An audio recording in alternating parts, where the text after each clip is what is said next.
சென்னை ஆவடி அடுத்த ஆயப்பக்கம் பகுதியைச் சேர்ந்தவர் எபிரின். இவரது மனைவி வனிதா. இவர்களுக்கு 2 மகள்கள் உள்ளனர். இருவரும் பருத்திப்பட்டியில் உள்ள தனியார் பள்ளியில் 6ஆம் வகுப்பு ஒரு மகளும் 4ஆம் வகுப்பு ஒரு மகளும் படித்து வருகின்றனர். இந்த நிலையில் இன்று வழக்கம் போல் மாலை பள்ளி முடித்துவிட்டு வீட்டுக்கு செல்வதற்கு முன்பு 2 மகள்களும் பருத்திப்பட்டியில் உள்ள மெக்டொனால்டஸ் உணவகத்திற்கு பர்கர் வாங்கி தருவதாக சென்றுள்ளனர். அங்கு சென்ற வனிதா சாப்பிடுவதற்கு ஒரு பர்கர், ஒரு சிக்கன் வீல்ஸ் ஆர்டர் செய்துள்ளார். அதில் சிக்கன் பர்கர் 15 நிமிடம் கழித்து டேபிளுக்கு வந்துள்ளது. இதில் 2 சிறுமிகளும் சாப்பிட்டு உள்ளனர். அப்போது பர்கரில் ஏதோ நெளிவது போல் தெரிந்துள்ளது. உடனடியாக அம்மா வனிதாவிடம் கூறியதை அடுத்து வனிதா பர்கரை பார்த்துள்ளார்.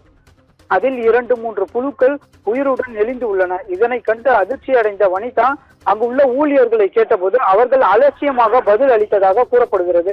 இதையடுத்து அவரது கணவர் எபிரினை வரவழைத்து உணவகத்தில் கேட்டுள்ளார். அப்போதும் அவர்கள் அலட்சியமாக பதில் அளித்துள்ளனர். பின்னர் இதனைத் தொடர்ந்து காவல் கட்டுப்பாட்டு அறைக்கு புகார் அளித்துள்ளனர். புகாரின் அடிப்படையில் சம்பவ இடத்திற்கு வந்த காவல்துறையினர் அங்கு விசாரித்தனர்.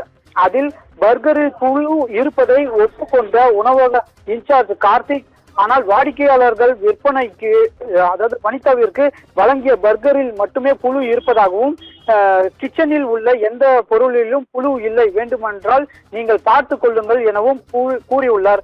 இதையடுத்து அந்த காவல்துறையினர் புழு இருந்த பர்கரை சாப்பிட்ட 2 குழந்தைகளையும் மருத்துவமனைக்கு அழைத்து செல்ல கூறியதோடு பாதிக்கப்பட்டவர்களுக்கு உணவு பாதுகாப்பு துறையில் புகார் அளிக்கவும் அறிவுறுத்தியுள்ளனர்.